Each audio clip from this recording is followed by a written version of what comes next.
Bonjour à tous et bienvenue dans cette nouvelle vidéo. Vous le savez, l'arrivée de la nouvelle série Harry Potter est évidemment l'actualité la plus importante du monde magique de J.K. Rowling depuis un bon moment, mais c'est aussi l'actualité qui génère évidemment le plus de commentaires, le plus de rumeurs et le plus de critiques, alors que la série n'en est toujours, vous le savez, qu'au stade de la pré-production et n'a même pas donné encore lieu au début du tournage ou même à une finalisation du casting.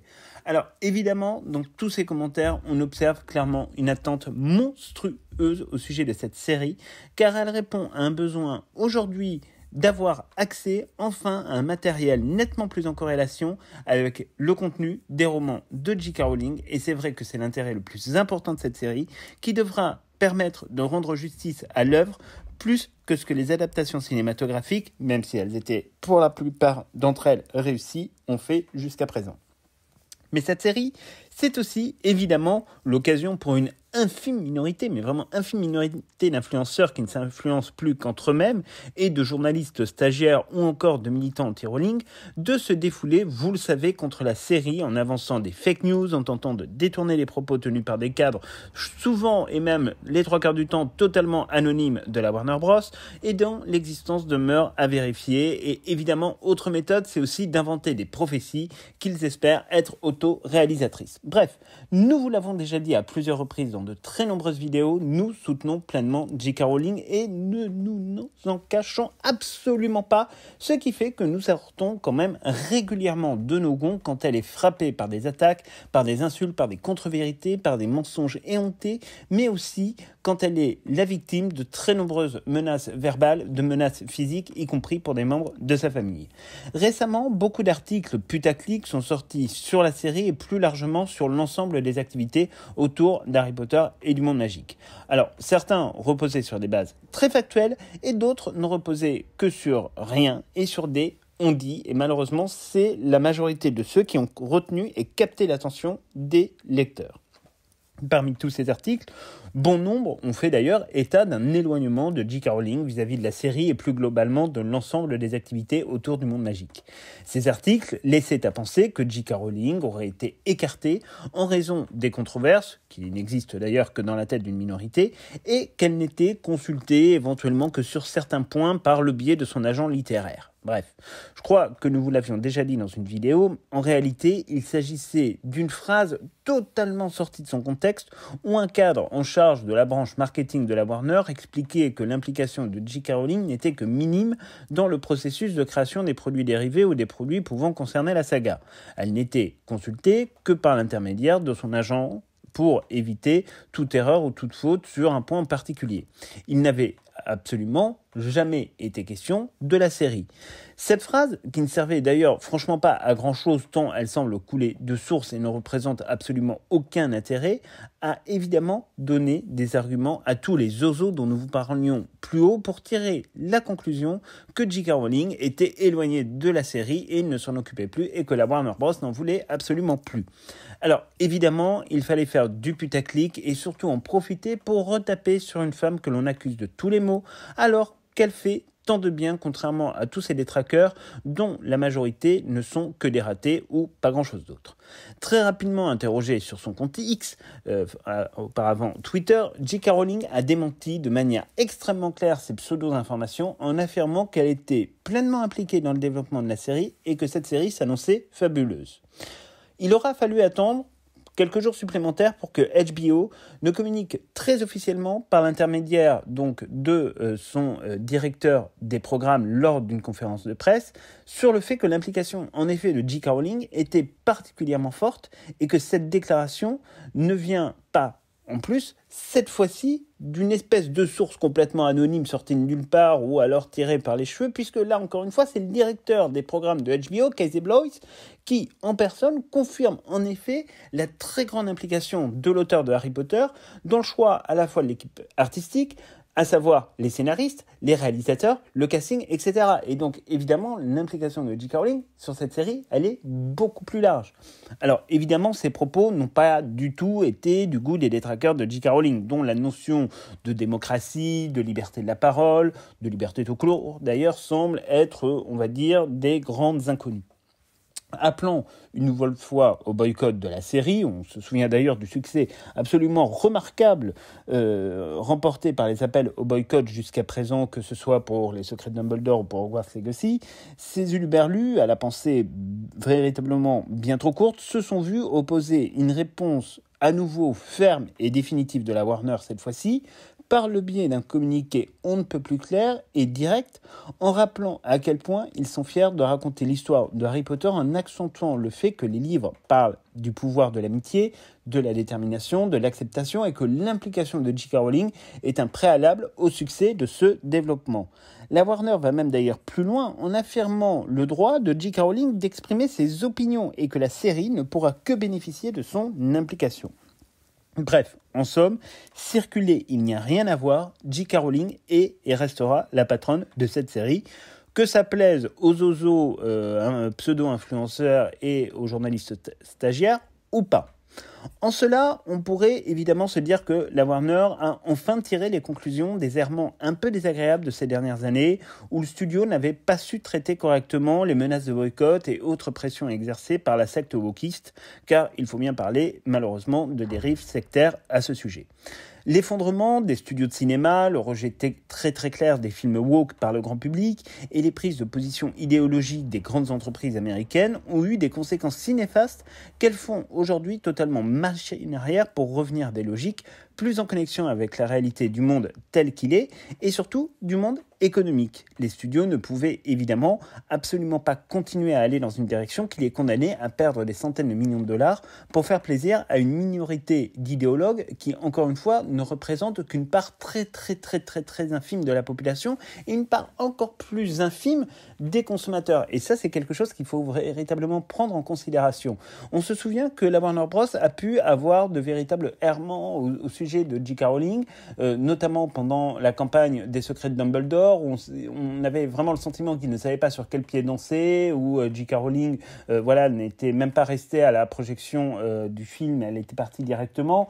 On se souvient de l'émission Retour à Poudlard, où J.K. Rowling ne fait aucune apparition, alors que tous les acteurs, même ceux qui lui chient dans les bottes, pardon l'expression, à longueur de journée, étaient obligés, entre guillemets, de la citer parce qu'ils ne peuvent pas faire autrement, parce que sans J.K. Rowling, Harry Potter n'existe pas. Mais on se souvient véritablement de tout ça, mais là, justement, on a la preuve que la Warner Bros., comme beaucoup d'entreprises américaines, et pas simplement du secteur de l'entertainment et du divertissement véritablement même cinématographique, ils ont compris le message, ils ont compris que c'était fini et qu'aujourd'hui, il y avait quand même quelque chose qui avait changé. Et d'ailleurs, on le voit bien, dans un contexte extra, on va dire, cinématographique et économique, qu'aux États-Unis, l'élection, par exemple, du nouveau président américain répond là aussi à des logiques qui viennent totalement combattre la logique woke, et ça, c'est quelque chose aussi qui montre une réalité sur le terrain auquel les investisseurs, les actionnaires, les décideurs doivent aussi, on va dire, s'adapter pour réussir à faire en sorte que leurs produits, que leurs films, que leurs livres, etc. fonctionnent. Et ça, c'est un vrai sujet. C'est-à-dire que jusqu'à présent, on était dans un monde parallèle où on pensait qu'effectivement, avoir les cheveux verts et s'attribuer des pronoms qui n'existent pas,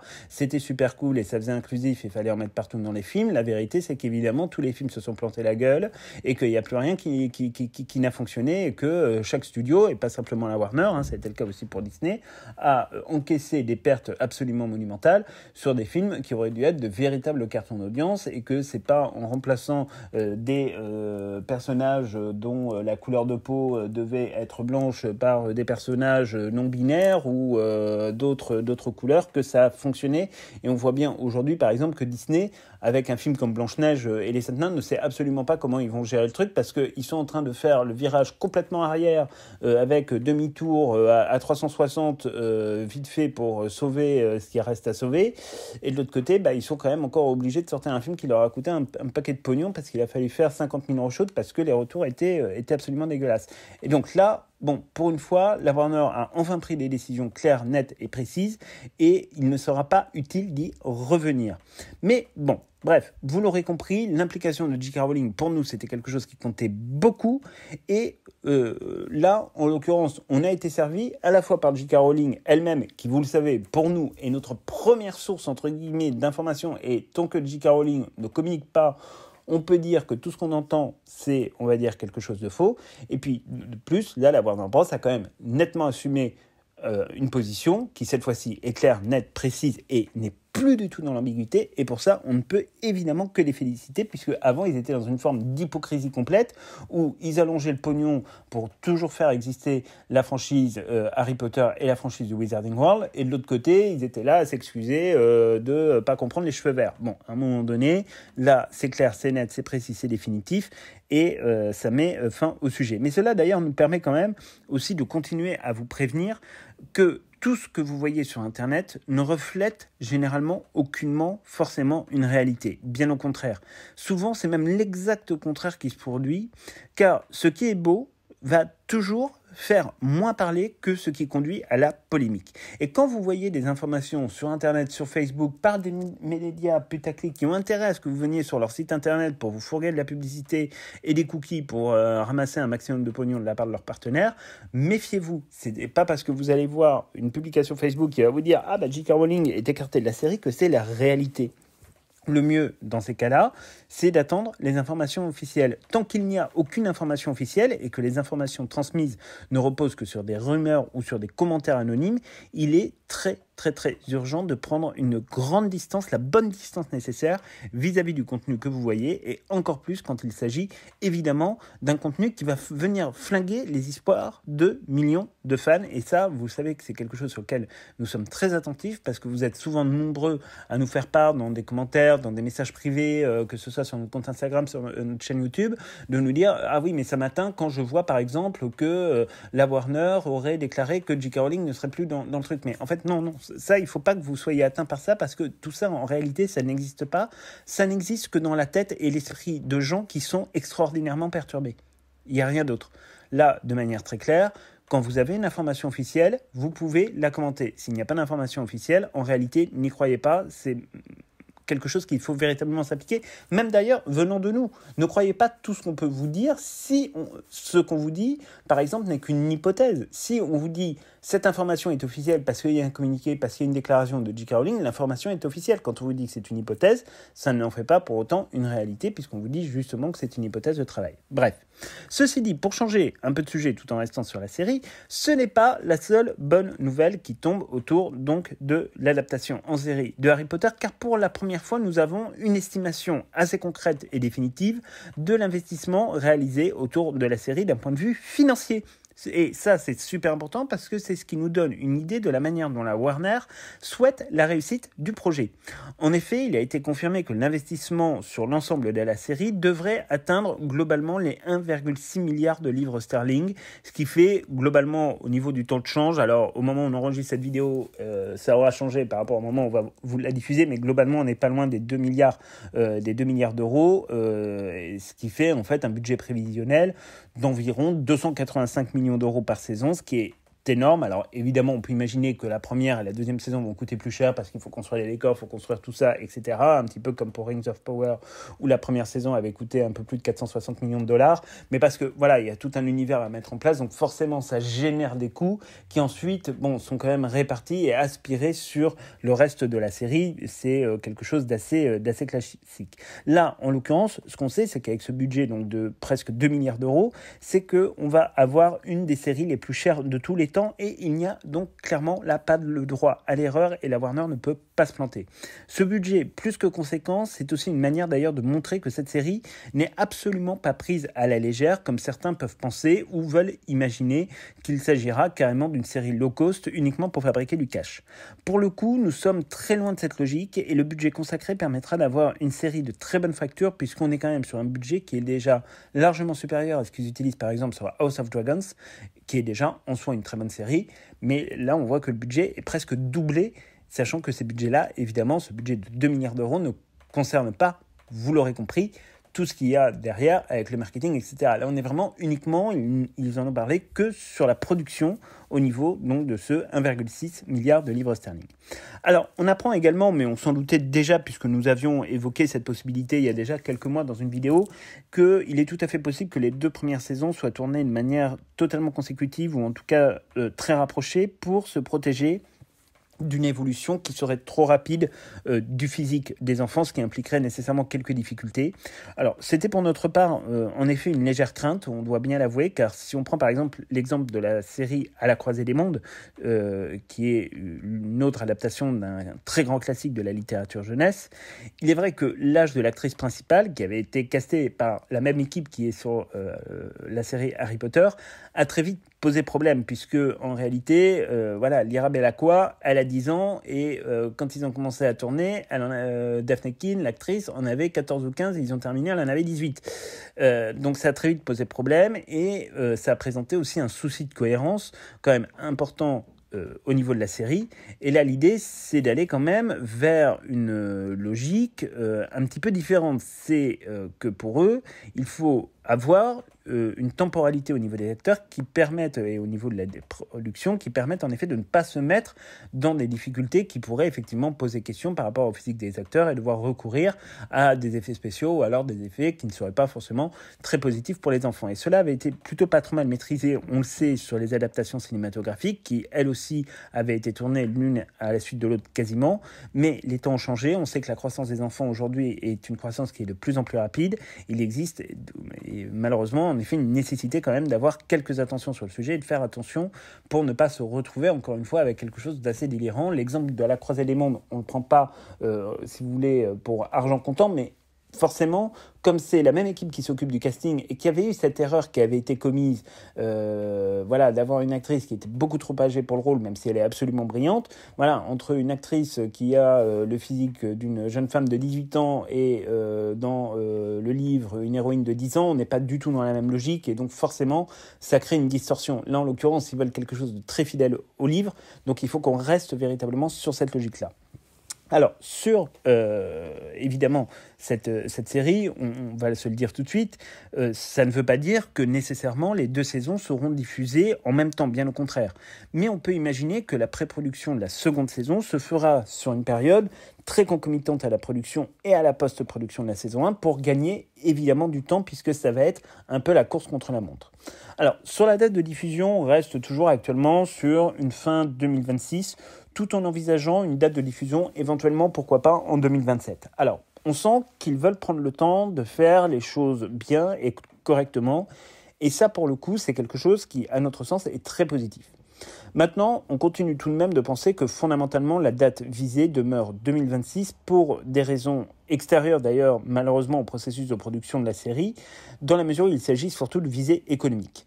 La mauvaise santé des studios, qui malheureusement est la cause de tous les errements idéologiques dont on vous parlait tout à l'heure, mais aussi de la grève des scénaristes, de la grève des producteurs, de la grève des acteurs, entraîne de facto en fait une demande accrue de la part des actionnaires d'avoir un retour sur investissement. Or, le calendrier 2025 et 2026 de la Warner Bros. Comporte à ce stade quand même quelques incertitudes, notamment sur la réussite de certains projets définis comme étant stratégiques, comme la relance par exemple de ces franchises autour de l'univers DC. On sait que Harry Potter, comme Le Seigneur des Anneaux, font partie des priorités des investisseurs et il conviendra donc de faire cohabiter les contraintes artistiques, qui sont celles de la production de la série, avec les contraintes économiques d'un secteur qui, encore une fois, n'est pas dans une très grande forme après des années de disette, globalement au box-office, et des contre-performances majeures sur certains films à énorme budget. On pense notamment au film The Flash. Il y a donc quand même, là aussi, des chances que nous n'ayons pas à devoir attendre jusqu'en 2027 pour voir débarquer la première saison de Harry Potter. On pense véritablement que pour Noël 2026, c'est-à-dire dans à peu près 2 ans, on aura évidemment cette première saison qui sera livrée. Pour ce qui concerne le casting, on sait qu'il est toujours en cours et cela nous réjouit absolument, bien évidemment, de manière assez évidente de voir que les choses bougent sur ce sujet. Alors, il y a de nombreuses rumeurs qui se font jour ces dernières semaines, ces derniers jours, autour du casting, par exemple, des professeurs, autour du casting des enfants aussi.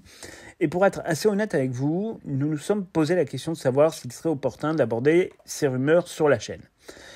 Mais pour le moment, on va dire qu'elles sont tellement anecdotiques ou tellement peu réalistes que nous avons franchement quelques doutes tout de même sur la nature de ces rumeurs qui semblent sortir un peu de nulle part. Pour cette raison, on a fait le choix de ne pas évoquer toutes ces rumeurs dans la mesure où elles ne peuvent pas être considérées comme venant d'une source fiable. Concrètement, aujourd'hui, n'importe quel média peut sortir n'importe quel nom de sa poche et affirmer que la rumeur est crédible pour être reprise sur des centaines de pages Facebook ou des pages Instagram ou sur TikTok. Nous, Pour ce qui nous concerne, c'est pas notre trip. Actuellement, nous travaillons sur de très nombreuses vidéos et nous n'avons absolument pas le temps nécessaire, ni d'ailleurs l'envie de produire du contenu qui ne nous correspondrait pas du tout, car en réalité, en fait, on n'a pas grand-chose à dire sur ces rumeurs, et comme une rumeur en chasse une autre, le cycle, en fait, serait absolument infernal, et donc on vous ferait une chaîne, en fait, qui ne correspond pas du tout au but qu'on a voulu se donner avec la création du Cri de la Gargouille, c'est-à-dire de vous informer, certes, mais aussi et surtout de faire de l'analyse, de faire du commentaire, et de plonger dans les sujets, on va dire, avec un peu plus de profondeur et un peu plus de réalité. Là, en l'occurrence, à ce stade, on n'a vraiment rien de rien. Quand les choses deviendront un peu plus sérieuses et qu'on commencera à avoir quelques informations sur le sujet, qu'on sera en capacité soit de vérifier, soit qui paraîtront suffisamment crédibles pour vous être communiquées, là, évidemment, on fera des vidéos et on en parlera. Mais à ce stade, évidemment, ce n'est absolument pas le cas et on n'a pas envie de tomber dans cette espèce de cycle où on vous ferait, grosso modo, une vidéo par semaine pour vous dire « Ah, il paraît que tel acteur va être choisi pour tel rôle ». Non, ça, on n'en a pas envie. Nous préférons vraiment faire totalement confiance à J.K. Rowling et à la super équipe choisie pour gérer le casting. Vous le savez, on vous en avait déjà parlé dans une précédente vidéo et pour nous, on en restera là. En tous les cas, vous l'aurez compris, à ce stade, tout roule comme sur des roulettes à ce stade pour la série et pour J.K. Rowling aussi. Et franchement, rien que ça nous rend quand même sacrément heureux et ça permet de se dire qu'on passe un peu de bon temps après toutes ces années où effectivement ça a été très très difficile. Là, en l'occurrence, les choses bougent dans le bon sens.